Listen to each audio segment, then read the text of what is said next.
오사카 이쿠노쿠 지역의 자그마한 연립주택. 제일동포 이철의 가족이 이곳에서 살고 있다. 50대의 부부와 아직 어린 남매.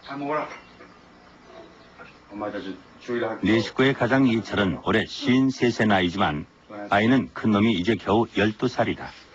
그들의 가정이 꼭 그만한 연륜밖에 안 된다는 얘기다. 그의 결혼식은 13년간이나 지각을 했다. 원래 처음이지?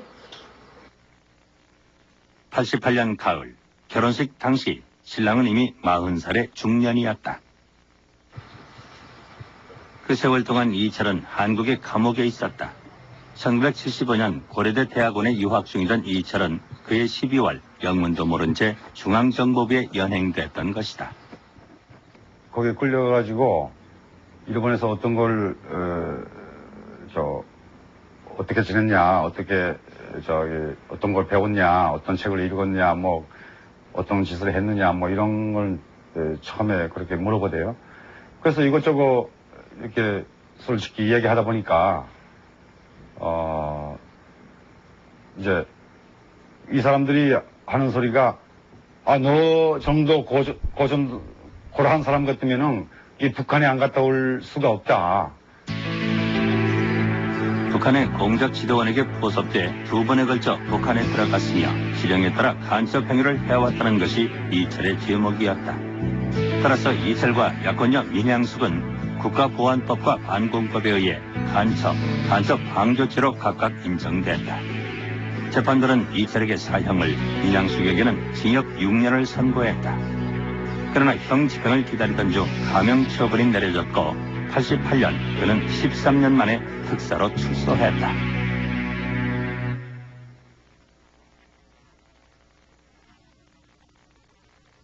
백사정상 기본적으로 우리는 첫 번째 우리 양심수들의 서로 걱정해주는 이철은 현재 한국 양심수 동호회를 이끌고 있다. 자신들의 경험을 바탕으로 한국 내 인권 상황과 민주화 발전을 위해 작은 보탬이라도 되고자 하는 모임이다. 지금까지 한국의 법정에서 간첩으로 인정받고 실형을 살고 나온 제1동포는 약 120명. 이들 대부분은 별다른 이유도 없이 어느 날 갑자기 공안기관에 연행됐다. 40분 하면 50분 정도 해가지고 학생 데모 진압이 좀 심한 것 같다는 말 한마디가 빌미가 되기도 했다. 너 친구한테 이런 말을 했지? 라는 질문으로 시작했고 그 다음에 그 말을 했다고 하니까 왜 했냐? 너는 혹시 그 반전무적인 성향을 갖고 있는 것이 아니냐? 학생들이 대화하는 게 나쁘지 않냐? 왜 너는 그렇게 학생 편에 서는 그런 이야기를 하냐? 이게 박정희 정권 안 되겠다. 이게 민주화를 해야 되겠다. 이런 마음으로 같이, 저는 그 학생하고 같이 데모를 못했어요. 교포이기 때문에. 그래도 뜻을 같이 했습니다. 이건 안 되겠다. 이 나라는 이러면 안 된다. 네? 그래서 그런 의미에서 민주화 운동에 참가했다고 저는 생각을 하고 있어요. 근데 결국은 그게 간첩이었습니다. 그게 민주화 운동이 아니고 그 당시에 그쪽에 안국에서 보면 그게 간첩의 행위라는 겁니다. 총령 계성하고 언제 어떻게 맺어지고 내가 어떤 식으로 임무를 받고 말하자면 유학생을 가장해서 들어가서 재화 활동을 하고 있는가 그런 거 다 우리가 알고 있으니까 다 처음부터 혹시 진술서 쓰겠는가 아니면은 한번 붙어보겠는가 그런 거죠. 그런 식으로 없다고 그냥 공부하고 온 사람이니까 총력해서 물론 아는 사람도 있고 우리 집 근처에도 총련의 지구가 있으니까 그런 인간적인 교리가 있지만 제1동포 사회는 북한을 지지하는 조총련 사람들과 남한을 지지하는 민단 사람들이 함께 섞여 살고 있는 사회다. 개인적인 접촉이 없을 수 없다. 그러나 국가보안법상으로는 바로 그 점이 강력한 혐의점이 되는 것이다. 일본에서는 물론 383 없지 않습니까? 남한을 지시하나 한국을 지시하나라는 이데올로기, 사상의 차이는 있어도 그거 상관없이 없기 때문에 우리나라만큼 긴장 관계가 없습니다. 긴장감이 없습니다.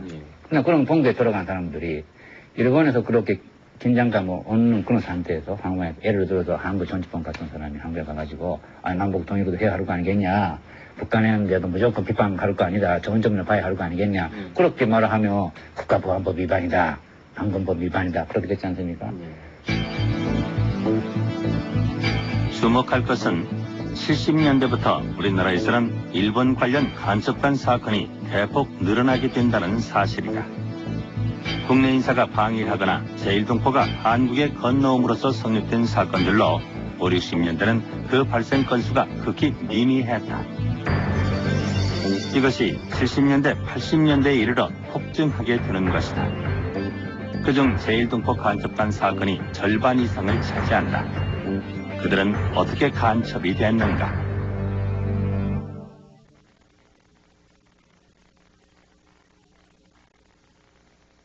언제 이북에 갔다 왔냐? 언제 이북에 갔다 왔냐? 발전이 돼가지고. 예. 언제 이북에 갔다 왔냐?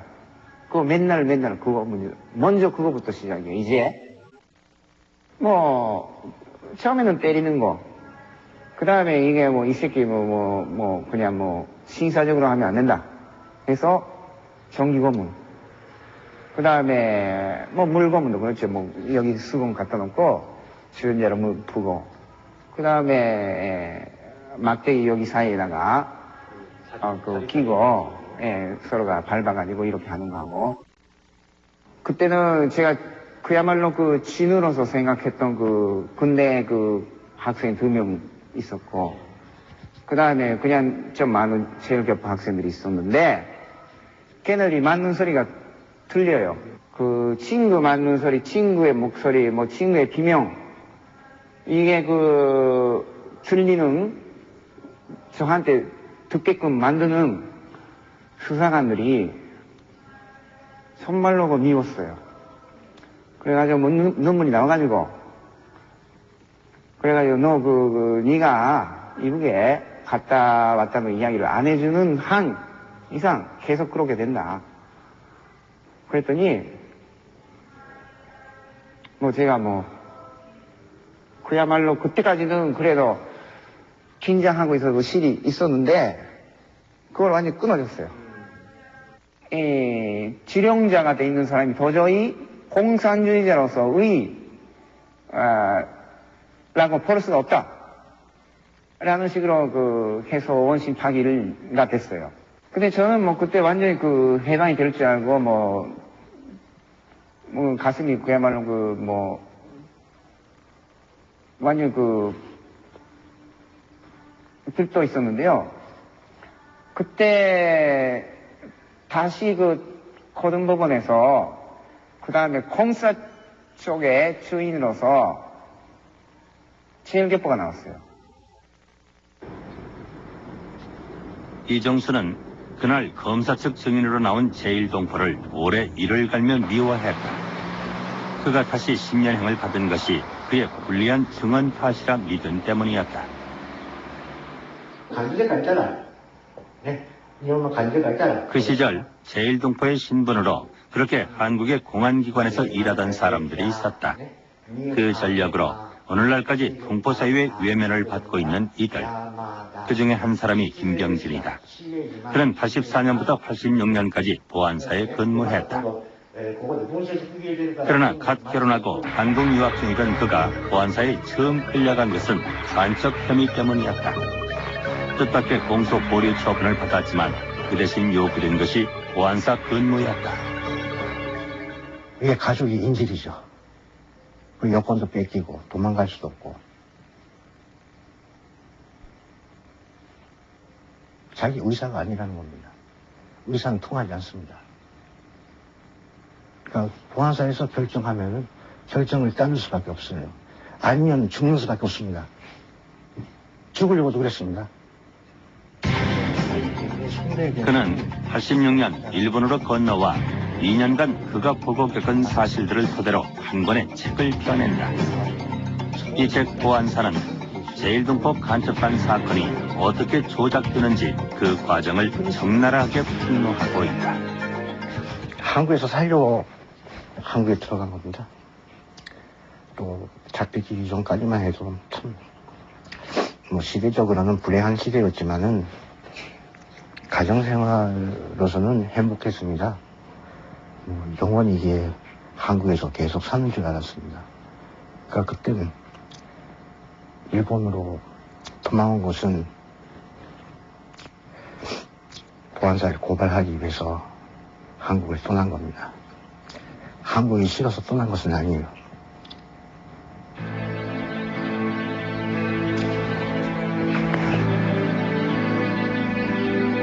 그는 보안사 근무가 결코 그의 뜻이 아니었다고 말한다.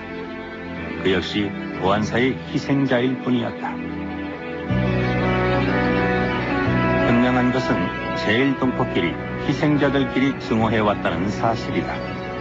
지금 칼자국처럼 선명하게 그들을 나눠놓고 있는 세월, 그것은 무엇이었단가?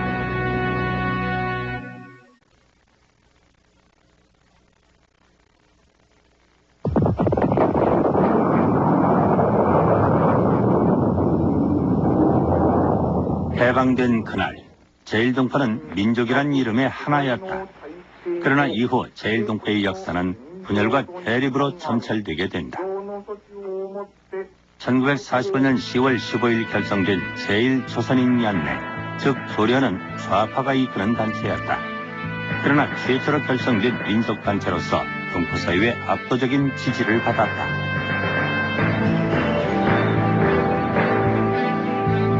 이듬해 10월, 조련에 대립하는 우익단체로서 제1조선인 거류민단이 생겨났으나 그 세력은 극히 미미할 수밖에 없었다. 조련이 이미 제1동포 사회의 구심점으로 자리 잡고 있었기 때문이었다. 그때는 그 좌파 우파가 없이 그냥 해방됐다. 그래서 일본 전국에서 100몇 개 군대에서 그 우리말 학교가 생기고 그건 다 동포들이 자진해서 했어요. 그런 에너지들을 집결시킬 수 있었던 것이 조련이죠. 그래서 거기에 대한 그 제1동포들의 지지가 높았었습니다. 사실 민단 쪽은 처음에는 무정부주의자와 또 일부 친일파까지 포함해서 출발한 조직이었거든요. 그래서 수적으로도 아주 적었고 그런 면이 있습니다. 48년 10월 19일 이승만 대통령은 정부 수립 후 처음 일본을 방문한다. 그러나 그는 신변의 안전을 이유로 인단이 마련한 대대적인 환영 행사에는 참석하지도 않았다. 근본적으로 그는 제1동포 문제에 아무런 관심이 없었다. 이승만 정권이 가지고 있던 유일한 관심이라는 것은 바로 반공이었죠. 따라서 이러한 정책은 제1동포 정책에 있어서도 그대로 반영이 됩니다. 즉, 제1동포를 단순하게 반공으로만 보는 거죠. 즉, 제1동포 사회에서 어떻게 하면 공산주의 세력을 제거할 수 있는가 하는 것만 생각하는 것이죠. 주일 대표부 초대대사 정한경이 부임시 받은 권량은 메가더 사령부의 힘을 빌어 조련을 해산시키라는 것이었다. 당시 그는 주일 연합군 총사령부에 조련에 대한 배급을 중지할 것을 요청하면서 대표부의 가장 중요한 관심사가 제1조선인 사회의 공산주의 활동을 저지하는 것임을 분명히 밝히고 있다. 대한민국 정부는 당시 제1동포들의 최대 관심사였던 민족교육 문제에도 무관심했다. 반면 김일성은 이들의 교육을 적극 지원했다. 1957년 1억 엔이라는 막대한 교육 원조비를 송금한 것을 시작으로 지속적인 송금을 하기 시작한 것이다. 이것이 제1동포 사회가 전반적으로 북에 기울게 되는 큰 원인이 됐다. 우리 생각을 안 했습니다. 북에서 교육원영이다 해가지고 그 막대한 돈을 보내주셨다 이거죠. 이건 꿈인가 생시인가 정말 이거 우선 고맙다는 눈물이 먼저 나왔어요. 네. 그래서 다들 감동하고 그래가지고 교원도 울고 학부모들도 울고 그래서 감사 집회 열고 만세 부르고 고함다 해가지고 꼭 민족교육 우리가 지켜야 되겠다. 목숨을 걸고 사람 지켜야 되겠다. 한일 협정이 2월 20일 오후 5시 1965년 한일 양국 사이에 체결된 한일 협상은 제일동포들에게 한국 정부에 대한 더 큰 실망을 안겨주었다. 외국인 등록법과 지문 날인 제도 등으로 차별받아오던 제일동포들은 법적 지위 문제에 지리한 관심을 갖고 있었다. 그러나 체결된 협정은 제일동포에 대한 차별 철폐나 권리 확보에 별 도움이 되지 않는 것이었다. 더욱이 제일동포 2세까지만 영주권을 보장함으로써 한국 정부가 제일동포의 미래를 포기했다는 비난을 받았다. 경제협력금 5억 달러에 동포를 팔았다는 것이다. 뭐 한마디로 말하면은 기민한 정책이에요. 우리 한국 국민인데 일본에 있는 동포는 우리 국민이 아니다. 기민한 일이죠. 어렵다는 얘기죠. 그렇죠. 81년 일본 지군지에 실린 김종필의 인터뷰는 당시 한국 정부의 생각을 그대로 대변하고 있다. 한국 정부는 3세가 태어날 때쯤 대부분의 제일동포들이 일본에 귀화할 것으로 보았고 그러한 방향에 긍정적이었다. 그러나 제일동포들에게 그것은 국민을 버리는 정책이었다. 제일 한국인 여러분, 협정 영주권 신청을 둘러싸고 보다 적극적인 체제 경쟁이 시작됐다.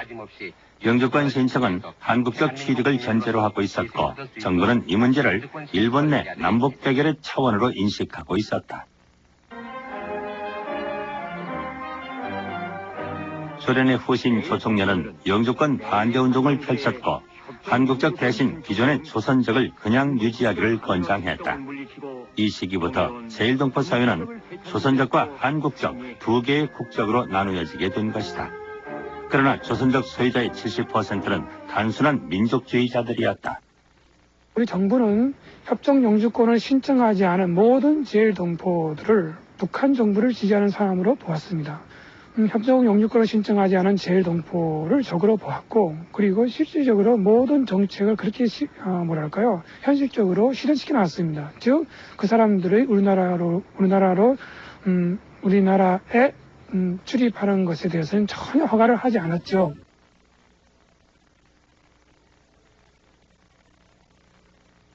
고려민단 일행은 박 대통령에게 모국 방문이 당시까지 민단은 조총련에 비해 열세를 면치 못하고 있었다. 박정희 정권에게 있어 이것은 국가 안보상의 위협이었다. 따라서 그가 민단에 요구한 것은 철저한 반공주의와 본국 정부에 대한 100% 순종이었다. 중앙정보부 7국장 김재관, 주일공사로 부임한 그는 71년 민단 단장 선거에 개입함으로써 이 무렵부터 제일동포 사회에 공작 정치가 대두되었음을 알려준다. 유석준 후보의 지지 세력 가운데 아주 중심되는 참모가 이분은 민단 중앙의 역대 간부도 한 분인데 반국가적인 발언을 했다. 그러한 장면을 녹음한 녹음이 있는데 그것을 지금 대사관에서 보관하고 있다. 그래서 민단의 대회가 마치면은 공개를 하겠다. 지금 공개를 하면은 선거에 영향이 있기 때문에 발표를 안 한다. 김재권의 발언은 즉각적인 효과를 발휘했다. 우세하던 유석준 후보가 떨어지고 공사 측에서 미는 후보가 근소한 차이로 당선한 것이다. 이것이 이른바 녹음 날조 사건이다.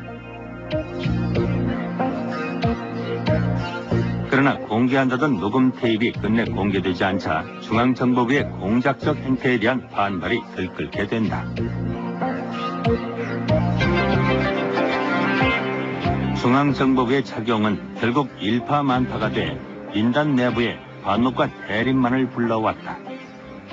민단 내에서 빨갱이를 몰아낸다는 명분으로 한국 정부의 비판적인 세력까지 몰아낸 결과였다.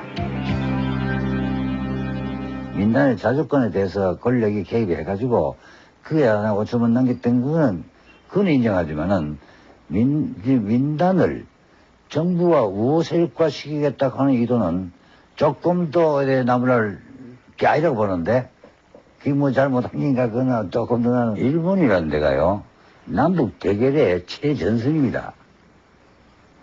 요즘에는 화해다 협력이다 하지만, 그때마다 남북 대결 시대 아닙니까?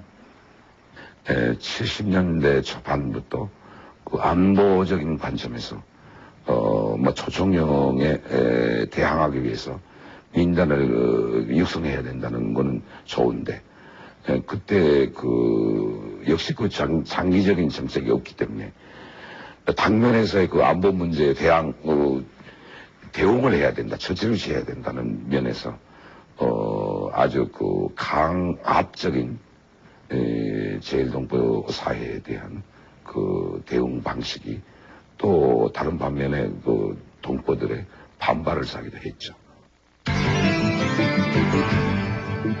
당시 민단 중앙과 동경본부 사이의 재판 과정에서 드러난 일본 내 중앙정보부 조직의 내역은 다음과 같다. 정직원이 50명 정도. 그 밖에 수당을 받고 일하는 부하가 100명에서 200명 정도 있으며 대사관 및 일본 각지 영사관에도 약 20명 정도가 있었다. 이들은 일본 국내에서 한국인이 어떠한 움직임을 보이는지 유리창을 통해 보듯 뻔하게 파악하고 있었다고 한다. 이들이 곧 제1동포 사유의 감시자였으며 대립을 격화시킨 장본인들이었다. 정부가 잘못했죠. 중앙정부가 일본에서 말이요, 우리 위에 대해서 좋은 일을 하는 건 하나도 없다고 봅니다. 전부가 나쁜 짓. 하나 예를 올리면 말이요, 제가 살고 있는데도 이름은 전부 그렇지만 앞집에 총명사람이 살고 뒷집에 민단사람이 사는 방화가 많습니다. 안 그렇습니까? 근데 같은 데 살고 있다 보니까 타방에 가서 또는 인섭점에 가서 밥을 먹을 때도 총명사람과 민단사람과 얼굴을 맞추게 된단 말이에요. 그러면 개인적으로 온수전 사이가 아니다 보니까 그래. 훌륭하십니까? 이 정도는 이해가 안 합니까? 옷의 장사가 어떠십니까? 이해가 안 합니까? 이것이 말이요, 알게 되면은, 김재근이지 않았게도 뭐네, 이것은 말이요, 반민단적이고 반민족적이고, 이거는 총명강 하는 것을 증거가 내통을 하고 있는 증거가 있다 해서 이게 죄가 됩니다. 여러분들이 많은 인간관계가 중앙정보부의 위협과 고문과 회유 앞에 파괴됐다. 중앙정보부 출신으로 70년대 오사카 총영사를 지냈던 조일제는 그 이유를 이렇게 말한다. 지금 60만 우리 제1동포 중에서 이북의 연구가 없는 사람이 한 사람도 없습니다. 민단계에 속한 사람 중에서도 자기 먼 인척에 있는 사람들이 한두 사람은 반드시 이북가가 있어요. 그럼 생각해봐요. 60만 명, 일본 남아있는 사람이 60만 명, 이북한 사람 10만 명이면요, 어디 인연이 걸리다 걸린다고요. 그러니까 그 당시 우리나라의 공안기관에서는 제1동포라고 하는 그 존재가 하나의 보안적인 측면에서 굉장히 중요한 대상이었다. 전부 이북화 연구가 있으니까. 남북 공동성명, 최근 평양과 서울에서 남북 72년 7월 4일 서울과 평양에서 동시에 발표된 남북 공동성명은 감격 그 자체였다. 통일이 눈앞에 다가온 양 한반도는 온통 환호로 뒤덮였다. 1972년 5월 2일부터 그러나 일본에서만은 안보 논리가 우선이었다. 몇몇 청년단체는 실사 공동성명 지지 행사를 총련과 함께 했다. 그리고 그 이유만으로 민단에서 제명당했다. 민단 내부에서 그러한 공동행사를 중지할 것을 지시하고 있었기 때문이었다. 일본도 그렇지만은 남북이고 사이좋게 나가자 하는 그 약속을 했잖아요. 그러니까 동포사회에서도 그런 식으로 나가자 해야 되는데 이 동포는 떠들지 마라. 조용히 있어라. 모순이잖아요, 그게. 75년부터 시작된 조청년 동포 모국 방문단 사업은 제일동포의 역사에 하나의 전기를 마련하는 듯 했다. 부임한 그 부임 석상에서 수백 명 그 민단계 교포들이 모여 있었던 그 자리에 마지막 조항에 내가 이런 이야기를 했죠. 이 자리에 불행히도 참석하지 못한 조청년계 동포에게 공합니다. 저는 여러분들이 고향을 그리워하는 심정을 누구보다 잘 알고 있기 때문에 여러분들이 원한다면 아무런 조건 없이 여러분들의 고향 방문을 내 직책을 걸고 그걸 성사되도록 내가 제안합니다. 공개리에 조청년 동포들을 초대하는 이 제안은 놀라운 호응을 얻는다. 조청년 조직 전체가 동요를 일으킬 만큼 그 반향이 컸던 것이다. 참가자들의 민단 전향으로 민단의 세력은 대대적으로 확장된다. 제일동포의 3분의 1에 지나지 않던 민단 세력이 5분의 4라는 절대 다수를 차지하게 된 것이다. 이것은 민단 소속의 많은 수가 결국은 전향자라는 사실을 뜻한다. 전향자, 그들을 주목하자. 민단의 세력 우위가 확실해진 70년대 후반과 80년대에 제일동포 간첩단 사건은 오히려 더욱 늘어났다는 사실이 그들과 과연 무관할 수 있을까?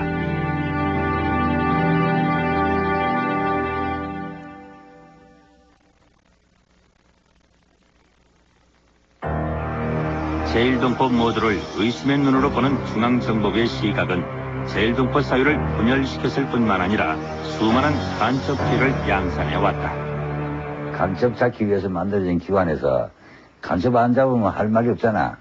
간첩 잡긴 잡아야 되거든요. 잡으려니까 해서는 그게 흔한 건 아니잖아. 제일 편안하게 간첩 잡을 수 있는 거, 국가보안법 위반 사건을 만들 수 있는 건 제일교포야. 그래서 제일교포사에서 많은 사람들이 희생을 당고 그에서 피해를 본 게 있어가지고 본국의 인식이 자꾸 나빠진 거라니까. 보안사의 저자 김병진은 그들을 간첩으로 확정짓기 위한 기소 사실은 대부분 고문으로 만들어졌다고 폭로하고 있다. 제일동포는 누구나 송년계 단체에 가입한 적이 있거나 가족 중에 또는 선배나 친구 중에 송년계가 있을 수밖에 없는 역사를 살았다. 고문은 그러한 역사를 간첩의 조건으로 만들어낸다. 만들어진 겁니다. 수사관들도 만든다고 그래요. 표현을 만든다고 합니다. 자기네들끼리. 예.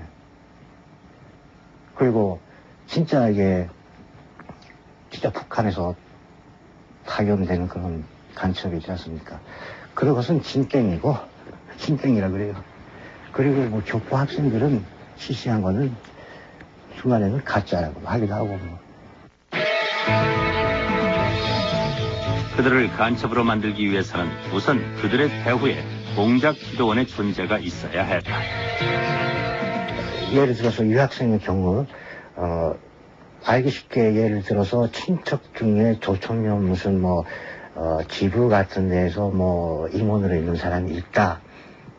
그런 것이 드러나면은 그걸 지도원으로 등갑시킵니다. 그건 또 폭력이 사용되죠.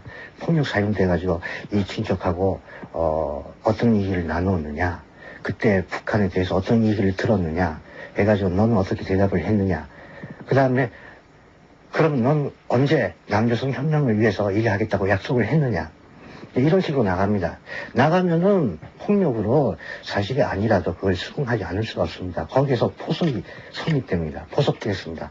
여기서 반국가 단체 구성원이라는 전제 조건이 생기는 거죠. 일단 반국가단체 구성원이란 조건이 성립되면 일상생활에서 경험한 것은 모두 다 간첩으로서의 활동 상황이 된다. 입국 출국은 잠입 탈출이 되고 친척에게 받은 용돈은 공작금으로 바뀌는 것이다. 교포 구호 유학생들의 경우에는 각 외근계가 대상자를 갖고 있습니다. 여러 명씩. 그래가지고 이 사람들을 순서대로 부르는 겁니다. 1번 타자, 2번 타자 해가지고 그런 식으로 부르면서 그래가지고 뭐 건덕지가 있다, 만들수가 있다 하면은 이 사람을 붙들고 몇 달 작업을 합니다. 그러니까 물리적으로 많은 사람들을 물론 데려올 수는 없는 거지만은 제가 알기에는 1년에 물론 간첩으로 된 사람도 포함해가지고 1년에 10명 이상은 연행됐을 것입니다. 왜 무엇 때문에 그들은 간첩을 만들었는가? 보안사에서 그 이유는 너무나 기막힌 것이었다. 군사독재라는 것은 뭐 군인들이 말하자면은 세상을 잡은 거 아니에요. 군인들의 목표가 뭐냐면은 진급입니다. 진급을 위해서는 훈장을 타야 되거든요. 그래갖고 부하들을 시켜가지고 간첩을 잡으면은 진급합니다. 그러니까 꼭 상관을 위해서 부하들은 간첩을 만들어내야 되는 겁니다. 그렇게 해서 유난히도 많았다고 저는 생각하고 있어요. 그중엔 진짜 간첩도 있었을 것이다.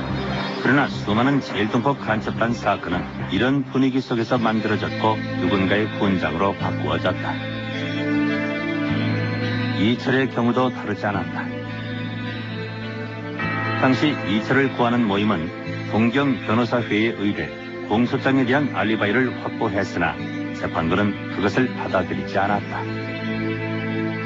まあそういうような物証もこれ全部検討した結果ね、この起訴状に記載にあるさ、北朝鮮を立ったとされる時期についてはね、時期に彼はちゃんと日本にいたんだと。アリバイあると。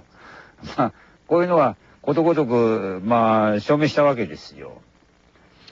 客観的に証拠価値のあるものだけを厳選して21点を厳選してですよ、やっぱり、アリバイあるという結論に達してるわけですから、まあ無罪だと思いますよ、これは確実にね。 9월 말에 북한에 갔다가 10월 달까지 있었다고 그렇게 돼 있는데 이제 사실은 9월 29일에 내가 동경에서 우리 저 어머니한테 붙인 편지가 이렇게 남아 있었습니다. 현지에 남아있는 우체국 소인은 그 시기 그가 동경에 있었음을 입증하는 그의 존재 증명이다. 두 번째 입국 날짜로 기록된 73년 8월 2일 그는 구마모토 현에 있었다. 당시 이철은 가업이었던 흥양건설의 공사 현장에서 이틀간 작업 책임자로 일했고 자신의 필적으로 직접 현장 일보를 작성했던 것이다. 첫 번째 입국 시기로 꼽히는 69년 9월 말부터 2달간 그는 오사카 형의 집에서 전기 공사를 돕고 있었다는 사실도 새롭게 증명됐다. 그러나 21가지의 물증도 아무 소용이 없었다. 재심 청구는 기각됐고 그가 옥중에 있는 동안 부모님은 차례차례 세상을 떴다. 근데 나는 무슨 좀 바깥의 소식이 들리는가 보다 하면서 나도 화장실에 이렇게 나가가지고 귀를 기울이고 있었는데 저 먼 데서 뭐 이철이 이름이 나와요. 근데 뭐 뭔가 했더니 점점 들리는 게 이철이 어머니가 돌아가셨다. 이철이 어머니가 돌아가셨다 하는 소리가 들리니까 한 5개, 6개 방 건너에서 그런 소리가 이제 들리게 되니까 이제 너무나도 쇼크 받아가지고 나는 방 안에 들어와 버렸어요. 들어와가지고 주저앉아 버렸어, 거기서. 간첩이라 불렸던 그 한 사람 한 사람의 진실. 당시의 법정은 그 진실을 제대로 살피지 못했다. 판결문은 공안기관의 조사를 자구 하나 틀림없이 베껴 쓰는 것이 보통이었다. 또 판검사라는 사람, 당시에 판검사라는 사람들은 보안사 앞에서는 꼼짝 못했습니다. 판검사가 보안사의 부하들이에요. 부하 역할을 했습니다. 그러니까 재판에서 그걸 진술을 뒤집는다는 것은 있을 수가 없는 일이었습니다. 옷을 벗을 각오를 해야지. 뭐 죽을 각오까지는 안 하더라도 사표낼 각오는 해야지. 그러니까 사표낼 각오가 없으면 결국은 결국 그 타협 판결로 나가는 거고. 그래가지고 쭉 온 거예요.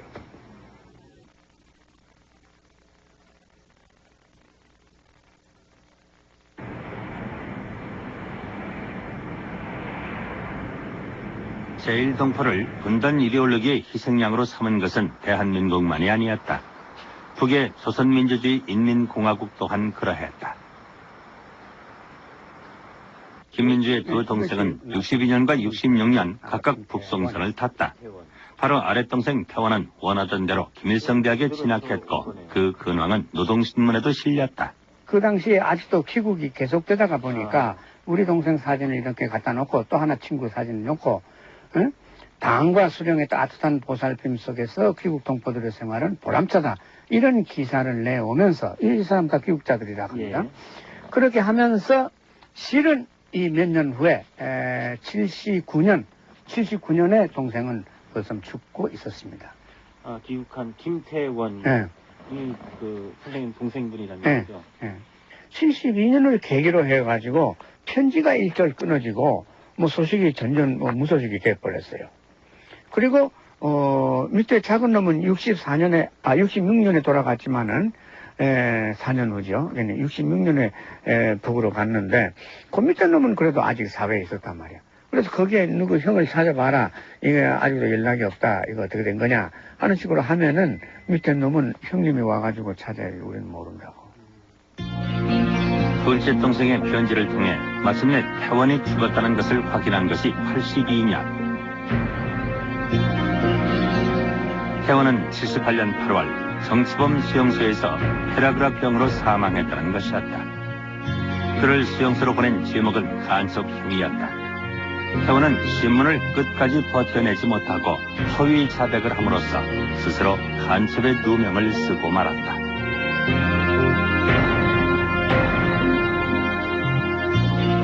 청운의 꿈을 안고 떠나간 귀국길이 죽음의 길이 되고 말았던 것이다.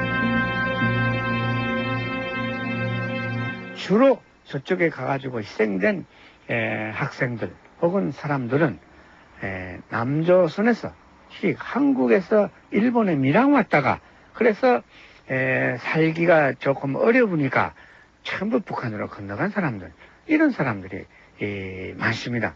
왜냐하면은 아까 저희 동생 경우처럼 남조선에서 결국은 무슨 간첩 목적으로 일본에 들어와가지고 북한으로 전부 넘어왔다.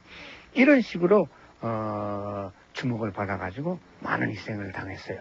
좋은 쪽으로. 그렇죠. 필요가 있으면은 좀 보내달라. 뭐 이런. 소총연계에 있던 김민주는 이후 국적을 바꾸고 북조선 귀국자 생명과 인권을 수호하는 모임에 앞장서고 있다. 그의 추산으로는 북송선을 탄 후 이렇게 희생된 사람이 10만여 명 중 2만여 명. 남도 북도 서로의 존재를 볼모로 무고한 젊은 생명들을 희생해왔던 것이다. 일본 땅에는 분단이 없다. 그러나 제1동포 사회 속에 분단은 있다. 한반도의 분단은 강대국에 의해 강요됐으나 제1동포 속의 분단은 그들의 조국이 그들에게 강요한 것이었다. 민단 쪽의 강령 제1항이 대한민국 국시를 준수한다 이것이고, 총령 쪽의 강령의 제1항이 조선민주주의 인민공화국 주의의 제1동포를 결집시킨다 이것으로 되어 있습니다. 그러니까 제1동포 위주로 제1동포의 단체를 생각하고 있지는 않습니다. 제1동포들은 식민지 종주국에 살고 있었기 때문에 해방 직후 독립된 나라에 대한 그 열정이라는 것이 아주 강했습니다. 그것을 어느 면에서 남북 서로가 이용을 했어요. 우린 남조선의 대한민국의 전부도 공화국의 전부도 제1동포들에 대해서는 일체 앞으로 정치적인 간섭을 안 하기를 기대하고 있습니다. 우린 우리끼리 살아갑니다. 제1동포들은. 예. 이것이 나는 역사의 교훈이라고 그렇게 생각을 하고 있습니다. 이러한 제1동포들에 대해서 이 사람들이 정말 못할 짓을 많이 했어요. 이런 것을 전부 시인하고 잘못됐다 하고 정말 눈물로서 대한민국 정부에 정말 눈물로 솟는 그런 사과문을 제일동포한테 제출해야 됩니다.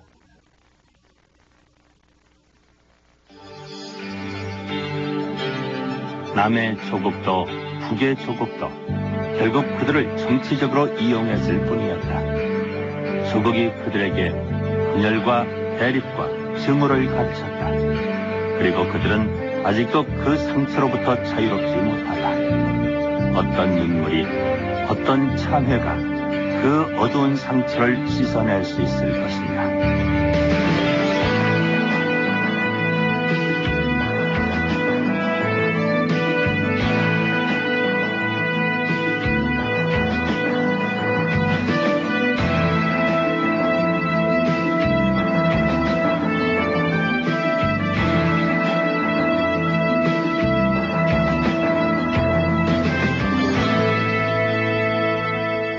이건 제일동포 정책에 있어서도 그대로 반영이 됩니다.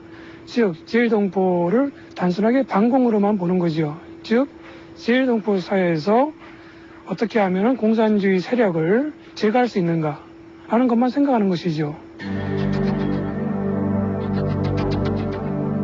주일 대표부 초대대사 정한경이 부임시 받은 꼴량은 메가더 사령부의 힘을 빌어 소련을 해산시키라는 것이었다. 당시 그는 주일 연합군 총사령부에 소련에 대한 배급을 중지할 것을 요청하면서 대표부의 가장 중요한 관심사가 제1조선인 사회의 공산주의 활동을 저지하는 것임을 분명히 밝히고 있다. 대한민국 정부는 당시 제1동포들의 최대 관심사였던 민족교육 문제에도 무관심했다. 반면 김일성은 이들의 교육을 적극 지원했다. 1957년 1억엔이라는 막대한 교육 원조비를 송금한 것을 시작으로 지속적인 송금을 하기 시작한 것이다. 이것이 제1동포 사회가 전반적으로 북에 기울게 해주는 큰 원인이 됐다. 우리 생각을 안 했습니다. 북에서 교육원역이다 해가지고 그 막대한 돈을 보내주셨다 이거죠. 이건 꿈인가 생시인가 정말 이거 뭐 우선 고맙다는 눈물이 먼저 나왔어요. 네. 그래서 다들 감동하고 그래가지고 교원도 울고 학부모들도 울고 그래서 감사 집회기 열고 만세 부르고 고맙다 해가지고 꼭 민족교육 우리가 지켜야 되겠다. 목숨을 걸고 사람 지켜야 되겠다. 한일협정이 2월 21일 오후 5시 1965년 한일 양국 사이에 체결된 한일협정은 제1동포들에게 한국 정부에 대한 더 큰 실망을 안겨주었다. 외국인 등록법과 지문 날인 제도 등으로 차별받아오던 제1동포들은 법적 지위 문제에 지대한 관심을 갖고 있었다.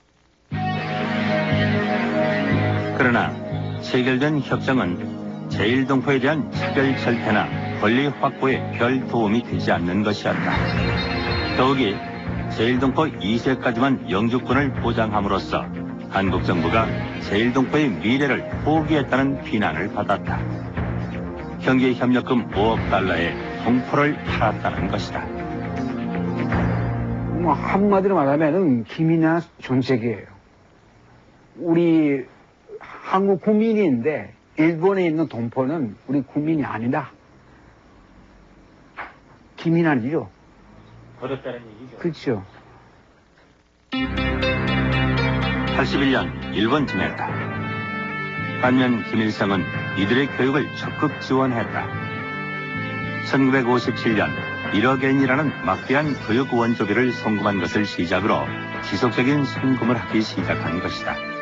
이것이 제1동포 사회가 전반적으로 북에 기울게 해주는 큰 원인이 됐다. 우리 생각을 안 했습니다. 북에서 교육원역이다 해가지고 그 막대한 돈을 보내주셨다 이거죠. 이건 꿈인가 생시인가 정말 이거 뭐 우선 고맙다는 눈물이 먼저 나왔어요. 네.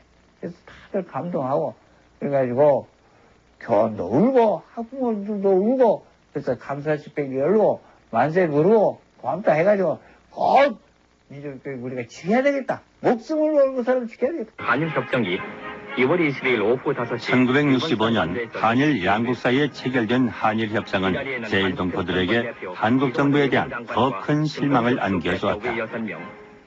외국인 등록법과 지문 날인 제도 등으로 차별받아오던 제일동포들은 법적 지위 문제에 지리한 관심을 갖고 있었다.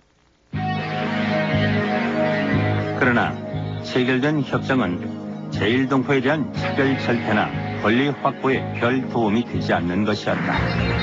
더욱이 제일동포 2세까지만 영주권을 보장함으로써 한국 정부가 제일동포의 미래를 포기했다는 비난을 받았다.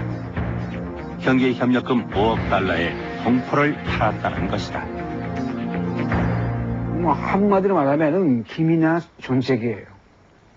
우리 한국 국민인데 일본에 있는 동포는 우리 국민이 아니다. 기민한 일이죠. 버렸다는 얘기죠. 그렇죠. 81년 일본 지군지에 실린 김종필의 인터뷰는 당시 한국 정부의 생각을 그대로 대변하고 있다. 한국 정부는 3세가 태어날 때쯤 대부분의 제일동포들이 일본에 귀화할 것으로 보았고 그러한 방향에 긍정적이었다. 그러나 제일동포들에게 그것은 국민을 버리는 정책이었다. 제일 한국인 여러분, 협정 영주권 신청을 둘러싸고 보다 적극적인 체제 경쟁이 시작됐다. 영주권 신청은 한국적 취득을 전제로 하고 있었고 정부는 이 문제를 일본 내 남북 대결의 차원으로 인식하고 있었다. 소련의 후신 조총련은 영주권 반대 운동을 펼쳤고 한국적 대신 기존의 조선적을 그냥 유지하기를 권장했다. 이 시기부터 제일동포 사회는 조선적과 한국적 두 개의 국적으로 제가 그야말로 그때까지는 그래도 긴장하고 있어도 실이 있었는데 그걸 완전히 끊어졌어요. 지령자가 돼 있는 사람이 도저히 공산주의자로서의 라고 볼 수가 없다. 라는 식으로 해서 원심 파기가 됐어요. 근데 저는 그때 완전히 해방이 될 줄 알고 가슴이 그야말로 완전히 들떠 있었는데요. 그때 다시 고등법원에서 그 다음에 공사 쪽의 주인으로서 제일교포가 나왔어요. 이정수는 그날 검사 측 증인으로 나온 제일동포를 오래 이를 갈며 미워했다. 그가 다시 10년형을 받은 것이 그의 불리한 증언 탓이라 믿은 때문이었다. 간주대 갔잖아. 네. 이 엄마 간주대 갔잖아. 그 시절 제일동포의 신분으로 그렇게 한국의 공안기관에서 일하던 사람들이 있었다. 그 전력으로 오늘날까지 동포 사회의 외면을 받고 있는 이들. 그 중에 한 사람이 김병진이다. 그는 84년부터 86년까지 보안사에 근무했다.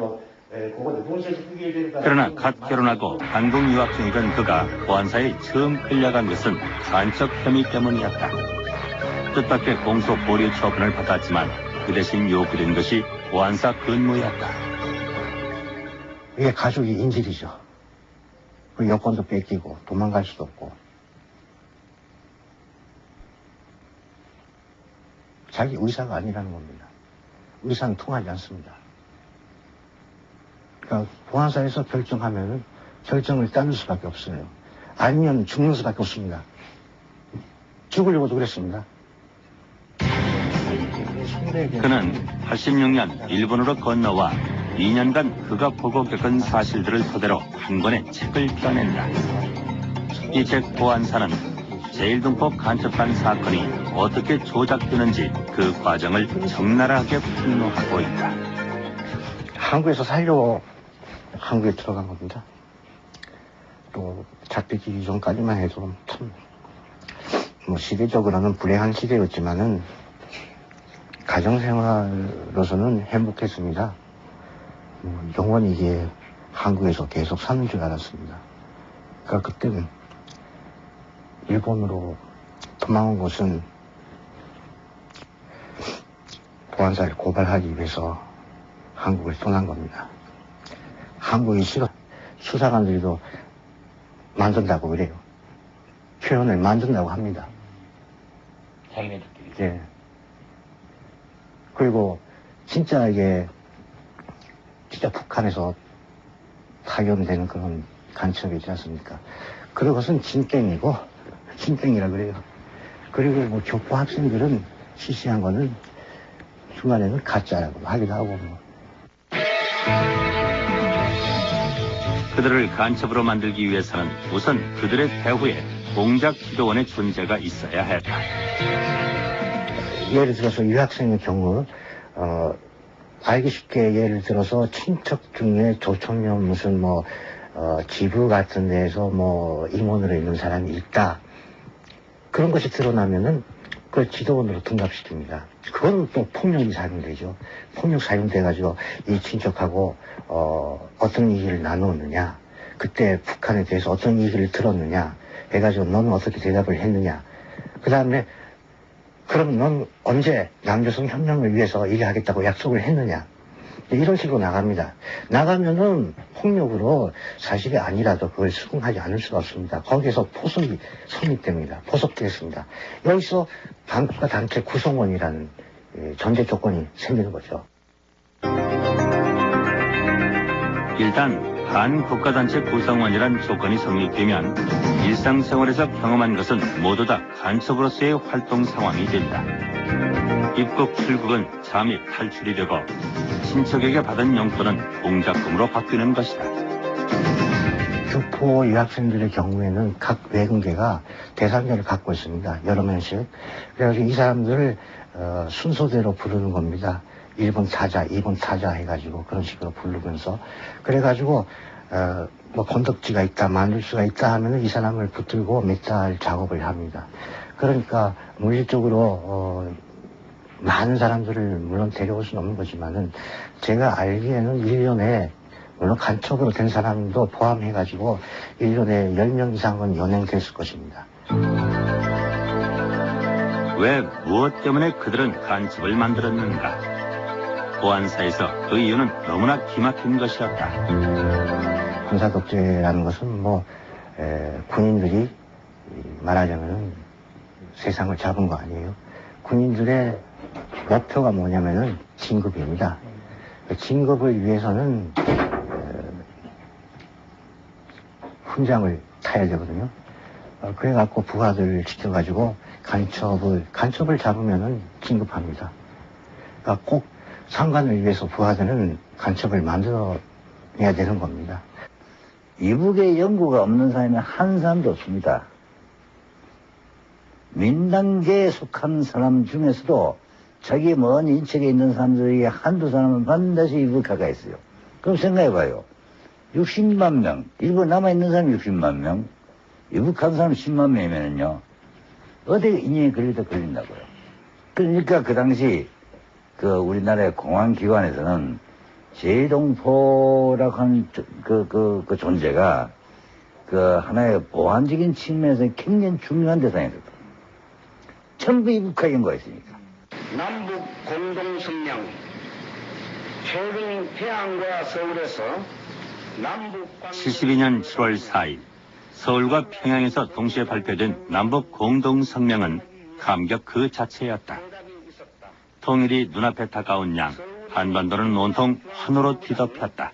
1972년 5월 2일부터 그러나 일본에서만은 안보 논리가 우선이었다. 몇몇 청년단체는 실사 공동성명 지지 행사를 총련과 함께 했다. 그리고 그 이유만으로 민단에서 제명당했다. 민단 내부에서 그러한 공동행사를 중지할 것을 지시하고 있었기 때문이었다. 일본도 그렇지만은 남북이고 사이좋게 나가자 하는 그 약속을 했잖아요. 그러니까 동포사회에서도 그런 식으로 나가자 해야 되는데 이 동포는 떠들지 마라. 조용히 있어라. 모순이잖아요, 그게. 75년부터 시작된 조청년 동포 모국 방문단 사업은 제일동포 역사에 하나의 전기를 마련하는 듯했다.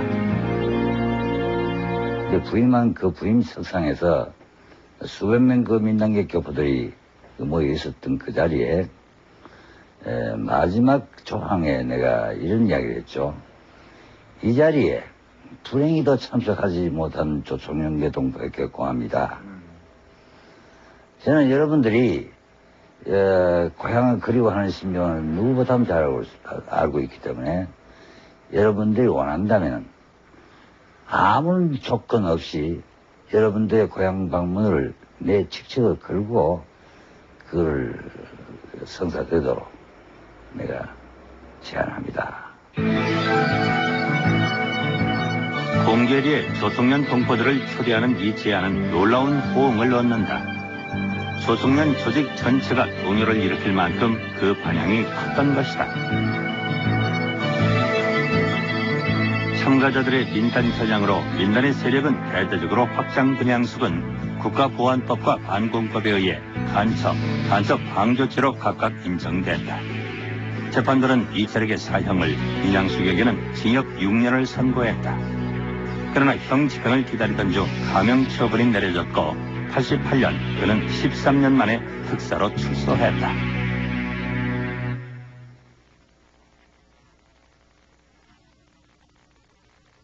백사정상 기본적으로 우리는 첫 번째 우리 양심수들의 서로 걱정해주는 이철은 현재 한국 양심수 동호회를 이끌고 있다.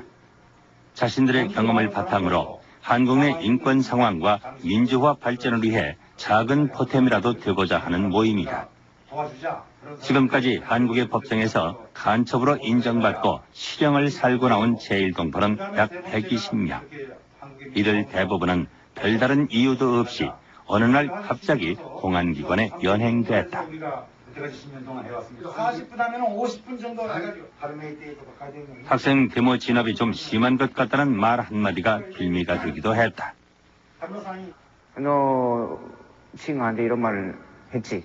라는 질문으로 시작했고 그 다음에 그 말을 했다고 하니까 왜 했냐? 너는 혹시 그 반전무적인 성향을 갖고 있는 것이 아니냐? 학생들이 대모하는 게 나쁘지 않냐? 왜 너는 그렇게 학생 편에 서는 그런 이야기를 하냐? 이게 박정희 정권 안 되겠다. 이게 민주화를 해야 되겠다. 이런 마음으로 같이, 저는 그 학생하고 같이 데모를 못했어요. 교포이기 때문에. 그래도 뜻을 같이 했습니다. 이건 안 되겠다. 이 나라는 이러면 안 된다. 네? 그래서 그런 의미에서 민주화 운동에 참가했다고 저는 생각을 하고 있어요. 근데 결국은 그게 간첩이었습니다. 그게 민주화 운동이 아니고 그 당시에 그쪽에 안규부에서 보면 그게 간첩의 행위라는 겁니다. 총령 계성하고 언제 어떻게 맺어지고 내가 어떤 식으로 임무를 받고 말하자면 유학생을 가장해서 들어가서 제어 활동을 하고 있는가 그런 거 다 우리가 알고 있으니까 다 처음부터 계획시 진술서 쓰겠는가 아니면은 한번 붙어보겠는가 그런 거죠. 그런 식으로 없다고 그냥 공부하고 온 사람이니까 총력했던 물론 아는 사람도 있고 우리 집 근처에도 총련의 지구가 있으니까 그런 인간적인 교리가 있지만 제1동포 사회는 북한을 지지하는 조총련 사람들과 남한을 지지하는 민단 사람들이 함께 섞여 살고 있는. 그래서 거기에 누구 형을 찾아봐라. 이게 아직도 연락이 없다. 이거 어떻게 된 거냐. 하는 식으로 하면은 밑에 놈은 형님이 와가지고 찾아야지. 우리는 모른다고. 둘째 동생의 편지를 통해 마침내 태원이 죽었다는 것을 확인한 것이 82년. 태원은 78년 8월 정치범 수용소에서 페라그라병으로 사망했다는 것이었다. 그를 수용소로 보낸 제목은 간섭형이었다. 태원은 신문을 끝까지 버텨내지 못하고 허위 자백을 함으로써 스스로 간첩의 누명을 쓰고 말았다.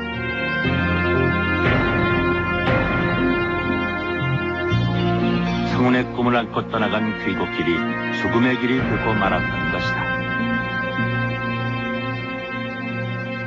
주로 저쪽에 가가지고 희생된 학생들 혹은 사람들은 남조선에서 한국에서 일본에 밀양 왔다가 그래서 살기가 조금 어려우니까 전부 북한으로 건너간 사람들, 이런 사람들이 많습니다. 왜냐하면은 아까 저희 동생 경우처럼 남조선에서 결국은 무슨 간첩 목적으로 일본에 들어와 가지고 북한으로 전부 넘어왔다, 이런 식으로 주목을 받아 가지고 많은 희생을 당했어요. 좋은 쪽으로 그렇죠. 필요한 거 그래도 있으면은 좀 보내달라. 뭐 이런. 소총연계했던 김민주는 이후 국적을 바꾸고 북조선 귀국자 생명과 인권을 수호하는 모임에 앞장서고 있다. 그의 추산으로는 북송선을 탄 후 이렇게 희생된 사람이 10만여 명 중 2만여 명. 남도 북도 서로의 존재를 볼모로 무고한 젊은 생명들을 희생해왔던 것이다. 일본 땅에는 분단이 없다. 그러나 제일동포 사회 속에 분단은 있다. 한반도의 분단은 강대국에 의해 강요됐으나 제일동포 속의 분단은 그들의 조국이 그들에게 강요한 것이었다. 민단 쪽의 강령 제1항이 대한민국 국시를 준수한다 이것이고, 총령 쪽의 강령의 제1항이 조선민주주의 인민공화국 주의의 제1동포를 결집시킨다 이것으로 되어 있습니다. 그러니까 제1동포 위주로 제1동포의 단체를 생각하고 있지는 않습니다. 제1동포들은 식민지 종주국에 살고 있었기 때문에 해방 직후 독립된 나라에 대한 그 열정이라는 것이 아주 강했습니다. 그것을 어느 면에서 남북 서로가 이용을 했어요. 우린 남조선의 대한민국의 정부도 공화국의 정부도 제일동포들에 대해서는 일체 앞으로 정치적인 간섭을 없었다. 이승만 정권이 가지고 있던 유일한 관심이라는 것은 바로 반공이었죠. 따라서 이러한 정책은 제일동포 정책에 있어서도 그대로 반영이 됩니다. 즉 제일동포를 단순하게 반공으로만 보는 거죠. 즉 제일동포 사회에서 어떻게 하면 공산주의 세력을 제거할 수 있는가 하는 것만 생각하는 것이죠. 주일 대표부 초대대사 정한경이 부임시 받은 권량은 메가더 사령부의 힘을 빌어 소련을 해산시키라는 것이었다. 당시 그는 주일 연합군 총사령부에 소련에 대한 배급을 중지할 것을 요청하면서 대표부의 가장 중요한 관심사가 제1조선인 사회의 공산주의 활동을 저지하는 것임을 분명히 밝히고 있다. 대한민국 정부는 당시 제일동포들의 최대 관심사였던 민족교육 문제에도 무관심했다. 반면 김일성은 이들의 교육을 적극 지원했다. 1957년 1억 엔이라는 막대한 교육 원조비를 송금한 것을 시작으로 지속적인 송금을 하기 시작한 것이다. 이것이 제일동포 사회가 전반적으로 북에 기울게 되는 큰 원인이 됐다. 우리 생각을 안 했습니다. 북에서 원형이다 해가지고 그 막대한 돈을 보내주셨다 이거죠. 이건 꿈인가 생시인가, 정말 이거 뭐 우선 고맙다는 눈물이 먼저 나왔어요. 네. 그래서 다들 감동하고 그래가지고 교원도 울고 학부모들도 울고 그래서 감사 집회도 열고 만세 부르고 고맙다 해가지고 꼭 민족교육 우리가 지켜야 되겠다. 목숨을 걸고 사람 지켜야 되겠다. 한일 협정이 2월 20일 오후 5시 1965년 한일 양국 사이에 체결된 한일 협정은 제일동포들에게 한국 정부에 대한 더 큰 실망을 안겨주었다. 외국인 등록법과 지문 날인 제도 등으로 차별받아오던 제일동포들은 법적 지위 문제에 지리한 관심을 갖고 있었다. 그러나 체결된 협정은 제일동포에 대한 차별 절대나 권리 확보에 별 도움이 되지 않는 것이었다. 더욱이 제일동포 2세까지만 영주권을 보장함으로써 한국 정부가 제일동포의 미래를 포기했다는 비난을 받았다. 경제협력금 5억 달러에 동포를 팔았다는 것이다. 뭐 한마디로 말하면은 김이나 존책이에요. 우리 한국 국민인데 일본에 있는 동포는 우리 국민이 아니에요. 제대로 살피지 못했다. 한 결론은 공안기관의 조사를 자구 하나 틀림없이 베껴 쓰는 것이 보통이었다. 또 판검사라는 사람, 당시에 판검사라는 사람들은 보안사 앞에서는 꼼짝 못했습니다. 판검사가 보안사의 부하들이에요. 부하 역할을 했습니다. 그러니까 재판에서 그걸 진술을 뒤집는다는 것은 있을 수가 없는 일이었습니다. 옷을 벗을 각오를 해야지. 뭐 죽을 각오까지는 안 하더라도 사표 낼 각오를 해야지. 그러니까 사표 낼 각오가 없으면 결국은 결국 그 타협 판결로 나가는 거고. 그래가지고 쭉 온 거예요.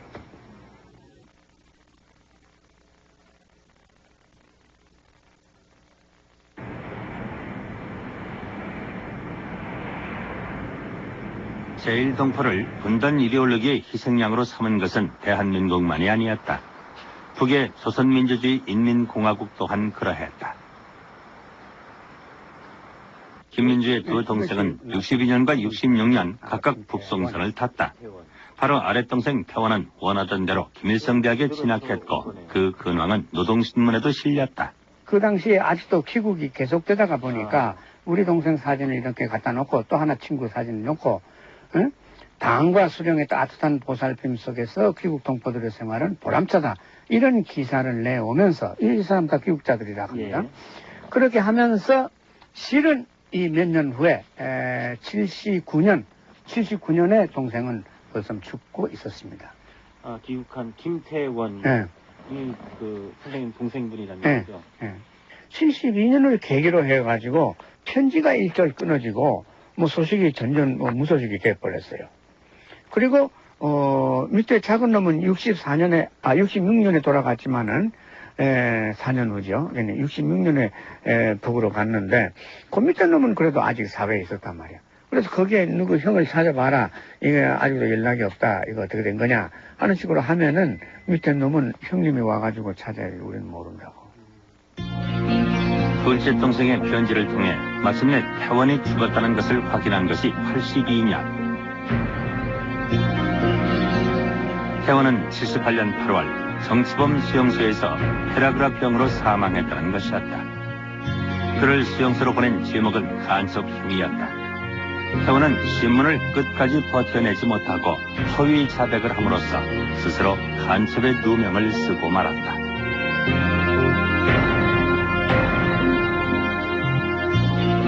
성운의 꿈을 안고 떠나간 귀국길이 죽음의 길이 되고 말았다.